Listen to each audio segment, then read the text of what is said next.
Living with monks. Yes. What is it called? Living with the Monks. Living with the monks. This is your new book. Yes. Why'd you decide to do that? And how long did you do it for? I did it for 15 days. That's enough. That's more than enough, man. Yeah. Where'd you go? Go like this for an hour, your finger will fall off. What are you doing with your finger? Up and down, up and to just the a side? repetition. What did you have to do? I live with, there were 8 monks, 4 of which have been there for 50 years. 50. 50 on a monastery, 500 acres, kind of in the middle of nowhere.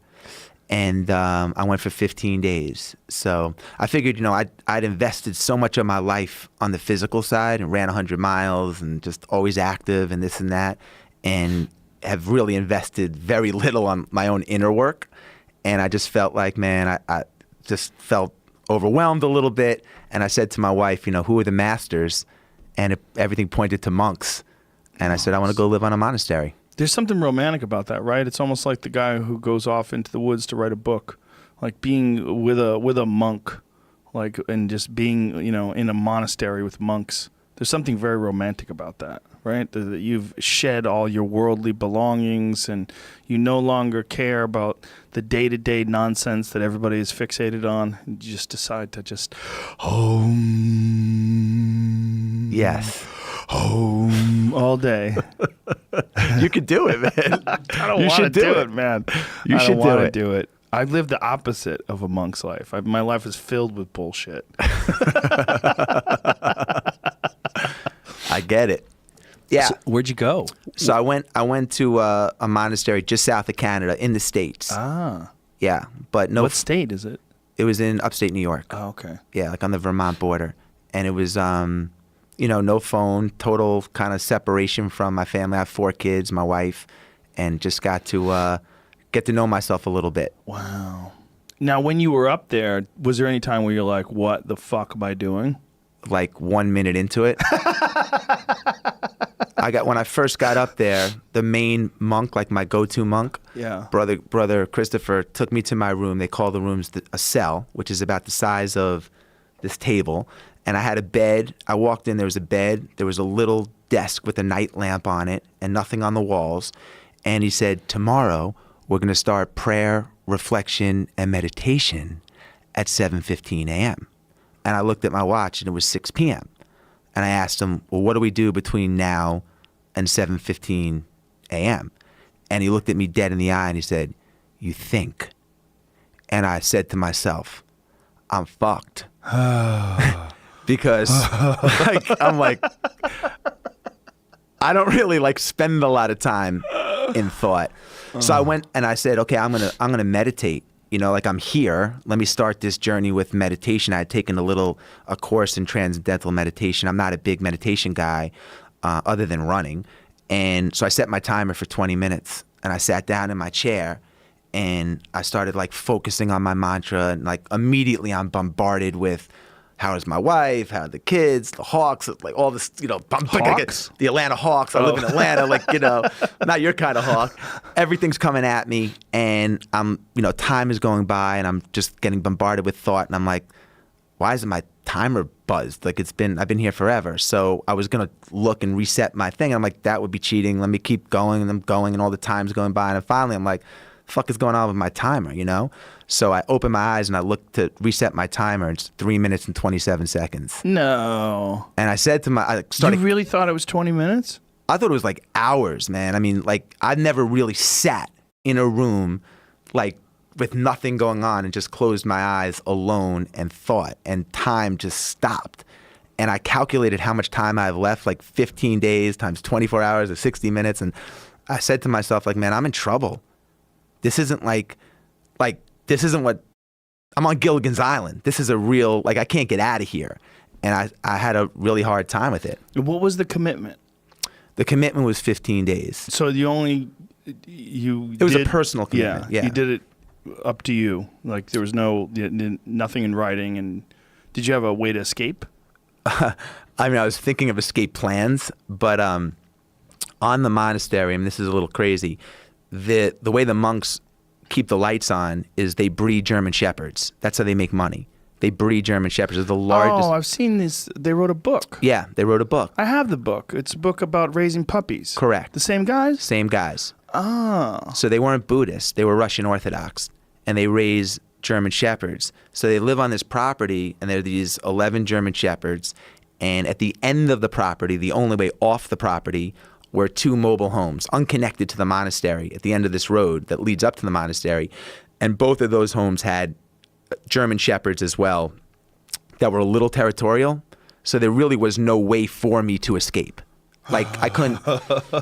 I ran 120 miles up and down the driveway while I was there because I couldn't leave the property. So you just timed yourself or paced yourself with using an app or something like that? No, I said like 2,000 steps equals a mile. So you counted your steps? Mm-hmm. Oh, Jesus Christ, dude. Yeah. I counted it. I marked it. What did they think about you running back and forth like that? Thought I was a fucking psychopath. I'm like, you guys have been here for 50 years, man. 50 I'm just years. trying to get some exercise. Now, what are the guys like that have been there for 50 years? Quiet. No, they were, extremely. Listen, they were doing what they wanted to do with their life. So they were super happy. Really? Yeah, super present. I mean, very present. And I mean, I live in a world of to-do lists, man, and right. They were very present, very happy, and really, really nice to me and everybody. Did you talk to them? They speak English? Mm-hmm. What was the conversation like? Like, what do you say to a guy who's been in a monastery for 50 years, just staring at the walls? Well, I could have talked to him about the pageant. That would have been an interesting conversation. He probably been super confused. Yeah. When I first got up there, and they would ask me a little bit about my background, I told them, I was in the private jet business. They didn't understand private jets really. And then I said I had a coconut water company. They never heard of coconut water. I told them I was involved with the Atlanta Hawks. And one of the monks said, I've been to an Expos game. And I'm like, that's a different sport, and they don't exist anymore. And it was just very time warped at first. It was really interesting. Really interesting. Jesus. Now, what led these guys that are 50 years on the monastery? How old were they? So some of the age range from, I think the youngest monk was probably 35 up until late 70s. So late 70s were the guys that had been there for 50 years? Yeah. So they checked in when they were 20? Yeah, in their young 20s. In the same spot? They actually built this monastery by hand. They bought 500 acres for I think it was like $50,000 or something. I mean, something crazy. And then they built the monastery by hand. And so it's been a passion of love and labor, and they've been there since. And so they vow celibacy, the whole deal? Celibacy, poverty. Poverty and celibacy at 20. Yeah. They take a vow of 4 things of celibacy, poverty. They pledge all their personal belongings to the monastery. So really their only possession is a driver's license, obedience, and stability, meaning we're not leaving. Like, this is what we're going to do. So, I mean, talk about discipline, just off the charts. This is what we're going to do forever. Forever. And where do they get funding? They're self-sufficient, so they breed German Shepherds, they sell them. That's kind of one income stream. And then they're masters, world masters of dog training. So every 2 weeks they have 10 dogs that come in, and I watched this. I mean, dogs come in like Spuds MacKenzie and leave like they just left etiquette school. Like it was like anytime you're in the presence of the people that are the best in the world at what they do, it's fucking fascinating. And these guys were masters. They are the masters of, I'm sure there's a lot of people that are great, but in their space of dog training and breeding. What was so special about the way they trained dogs? Just the command, like they had an energy that the dogs responded to. I mean, like I would walk in, the dogs would go crazy. They'd sniff my nuts. They'd jump, like they'd go nuts. Right. These guys would walk in and like they could just sense that they were in control. Yeah. And like the eye contact, everything, the way that they talk, their tone, their hand mannerisms, they just have mastered this, and they have a deep connection with the dogs. Dogs are weird in that way. Like I have a 1-year-old golden retriever, and he has different rules for different people, and he knows who he can get away with what with. Like my wife's mom has zero shot at controlling this dog. Like it's like right. He's like, no, I'm the boss. I think I'm gonna jump up on you and kiss you. You know, no, I'm gonna just run around. I'm gonna put my paws on you when you sit in the chair. Right. And you know, we're like, Marshall, come on, man, what the fuck? What is this? You don't do this. And it doesn't matter when she's here. He just decides, nah, new set of rules with this lady. She doesn't seem to know what the fuck to do with me. But when I had a trainer that I worked with him for in the beginning when I first got him, and when Ryan, the trainer, comes over, he just like sits down. He's super chill. He listens. He's like, oh, this guy knows what the fuck to do. Yeah, he knows how to control me. Right. You know, it's very interesting. He's even different with me than he is with my friends. Like my friends will come over. He's like, let me try you out, motherfucker. Put my paws on you. See what's up. And I wish he would be like across the board with everybody, but it's all love, so it's not bad. You know, he's just a lovey dog. Yeah. But it's just like paws on you and shit, you know? And I'm not really a dog person. I like dogs. But Do you have one? No? No. But we don't really connect. You don't connect with the dogs? I mean, I'm not like instant love when they see me the way that they are with other people, you know? But the monks were teaching me various lessons, almost like Karate Kid style, through the dogs. So like the first day I got there, every day I was assigned a different role. I would shadow one of the monks. And there were 8, and they had different responsibilities around the monastery. The first day I was in the training center with one of the monks that was training the dog. And my job was to be the distractor. So Rainbow, this dog, would walk around, and I would fucking go at him and jump and run and like try to, you know, whatever, get him to break his goal of going. They were kind of simulating a park scene or a city scene and making this dog not get distracted. Oh. So I would go nuts with a pork chop and this and throw whatever. The dog would just go unwavering from point A to point B. And the monk said to me at the end, he's like, it's just like life, man. He's like, if you have a goal, just like Rainbow's goal is to get from A to B, you can't be distracted in your goal. And I was like, that makes sense. Some Karate Kid stuff. Yeah. And like, I was like, wax on. Yeah, like wax on. But all these different lessons started to emerge. And it was pretty interesting. Wow. So that is interesting. It's interesting too that they're doing it with German Shepherds, who are really, really smart dogs. I want what's a dumb dog? What's like a generally thought of as a dumb dog? I'm trying to think.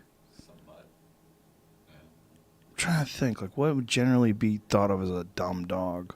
There's no like prejudices for dogs, right? Is there? Is there like one breed where you're like, this dumb fucking breed? I don't think of like if you say like a dumb dog, there's dumb individual dogs, but I don't ever think of like, oh, that there's some dogs that are like spastic, right? Like Jack Russell Terriers are kind of spastic, but that's because they were raised to kill rats, and they just like they have high kill drive and they're super hyper. But like, I can't think of a dog that's supposed to be stupid. But German Shepherds are generally supposed to be smart. This list says English Bulldogs, but I don't know if that's really necessarily true. I think they're just lazy, man. My dog, Brutus, is half English Bulldog and half Shiba Inu. He just has bad joints, and he's just lazy. I don't think he's stupid. He's kind of a dick. He's a dick to other dogs, but I just think that's because he's in pain a lot. These dogs were super smart. They're so smart, man. Those dogs look at you, and they're sizing you up, checking you out, seeing what the fuck you're up to, making sure you're cool. But there's like this feeling like they know they could kill you. Like they're looking at you like, I could kill you, but I'm just checking you out. I had that feeling that they could kill me too. Yeah, it's a real feeling. Yeah. Yeah, they can. And they were like, I was scared. They were sensing that. Just trying to like downplay my fear. Yeah, my friend who trains him has a dog that's like, he does police work, and it's like a serious fucking dog. And he'll attack like a thing if you're holding like a stick, like on command. And he jumps, and one of the things that he does, he bites the stick, and then two paws go right into your nuts. And I don't think it's on purpose, but damn, it's an effective strategy. Like it's like bite and then nut stomp all in one maneuver. Right.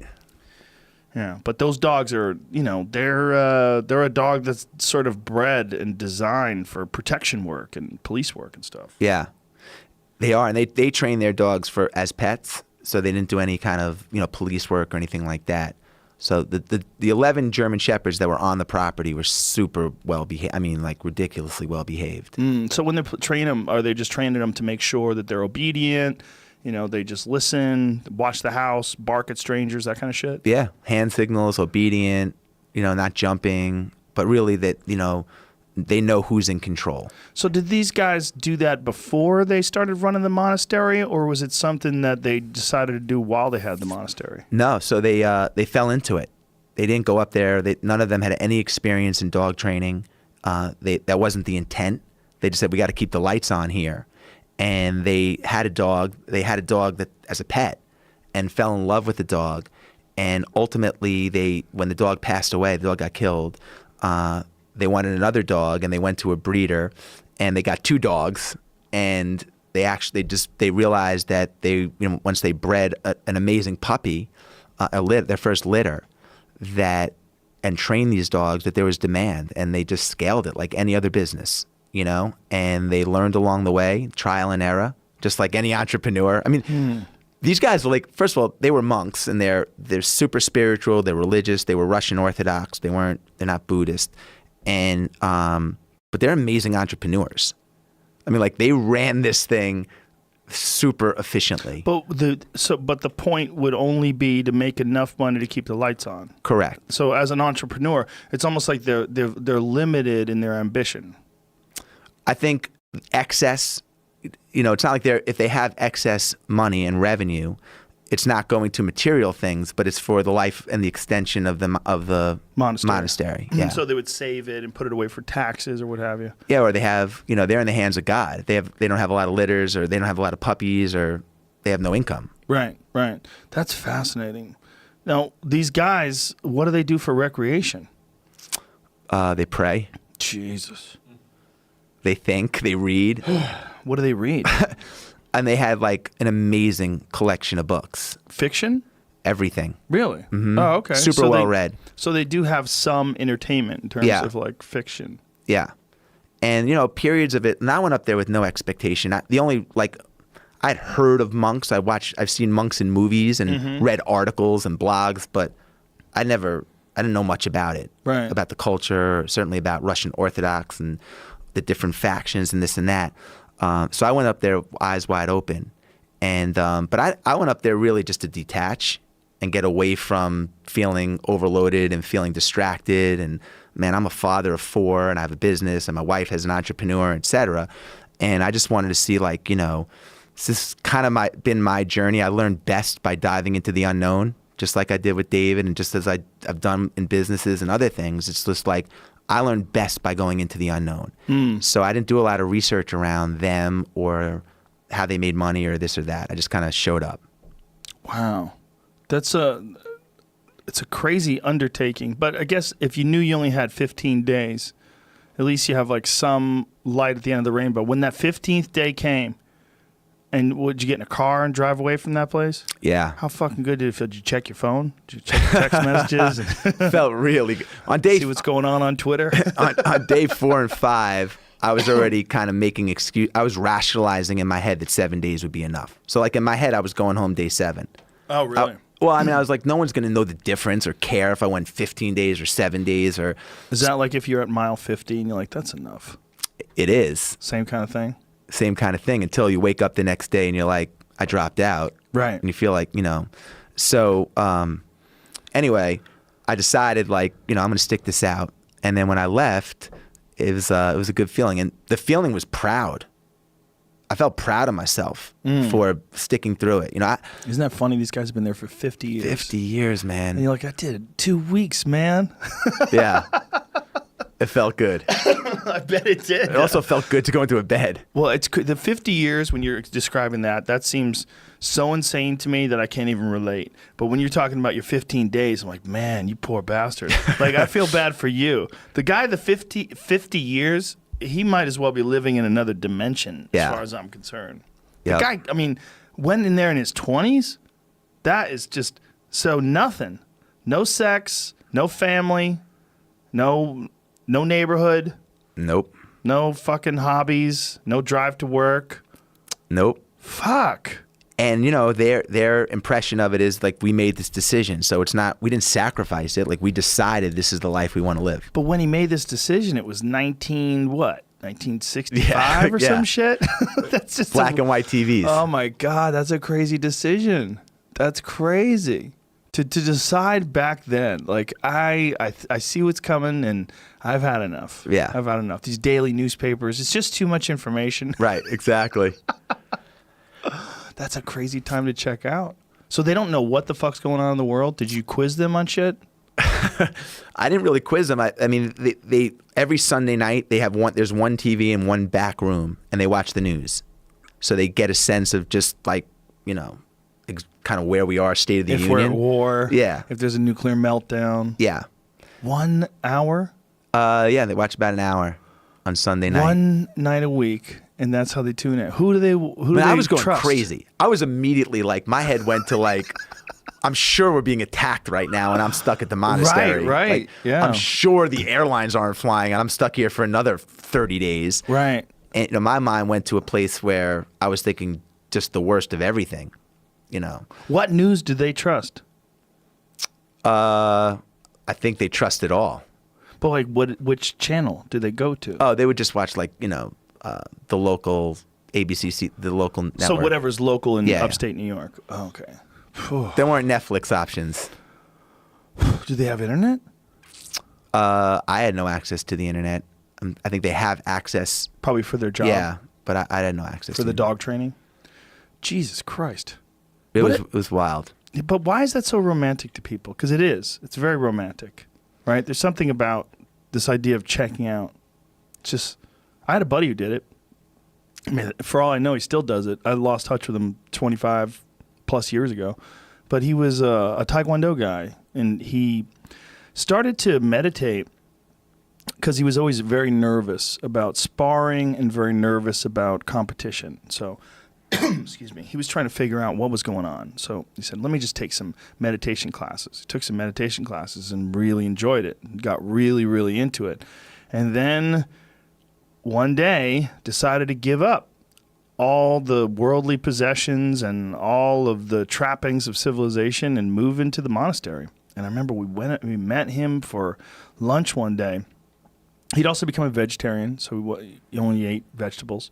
And we were all just hanging around, and he seemed oddly at peace. And it was so confusing to me because at the time I was like probably 20, and I was just didn't know what the fuck is going on in the world. He was maybe 10 years older than me. And this guy had just decided, I've had enough. Which is weird to me, though. He made me nervous. Like, he made me nervous that, like, he was onto something. It made me nervous that he was wiser than me, that it highlighted how fucked up I am. And, especially at 20, life is so chaotic. Right. You have no idea what the future holds for you. If it's going to be success or failure, if you're going to just slip on every fucking banana peel you run across. But he seemed to have it figured out. Sitting there eating vegetables, all calm and shit. Where is he now? I have no idea. I lost touch with him. Probably like 30 years ago. But when I was 20, those guys freaked me out too. Yeah. They must have freaked you out just when you did this book. I mean, I freaked them out. Really? I was an alien. I mean, I came in there high energy, rah-rah, and like. Were you the only guys ever done that? Probably. At this particular place, I think, for an extended period of time like that. Yeah. Wow. Why'd they let you do it? Well, I'd written a book prior, Living with a Seal, and they knew I was coming up there to write a book. And I guess they liked the first book. Well, I'm sure it'll be good for the dog business, too. Yeah. So they read your book. They read my book. Were you allowed to read books while you were there?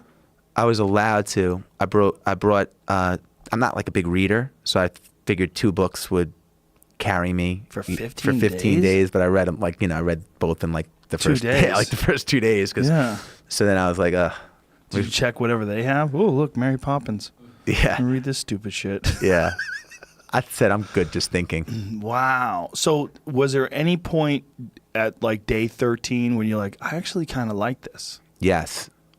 I think around day 7, once I realized I got the excuses out of my head that I'm staying I'm not leaving. I'm in this. This is what I'm doing. And I settled into it. I got tremendously energized because, like, at the monastery, you don't make any decisions. You eat when they tell you to eat. You eat what they tell you to eat. You go to service when the church bell rings. You go. I wore one outfit. I showered once. So all the decisions were taken away from you. But when all the decisions are taken away from you, it frees up so much energy. So I was getting like super clear, and I was like, I like this. This is like, no one can get to me. I'm not getting bombarded. No one can schedule appointments with me. This isn't so bad. Have you ever done the sensory deprivation tank? Mm-mm. There's the thing about the sensory deprivation, you know what it is, right? Mm-hmm. The thing that's most interesting about it is that in the absence of input, your brain is freer and you can make decisions better and think about things better because there's no input coming in. You don't think about it, but as we're sitting here, just touching this table is input. You and I looking at each other across the lights, all this is input. And in that tank, there's no input. And in the absence of input, it frees up more resources for your brain. So in a sense, what these monks you're saying are doing by having everything on a schedule, you don't have to think about anything, and there's nothing coming in. There's no Twitter, Facebook, all that jazz. You have more resources. Correct. And you feel better. I feel that's exactly right.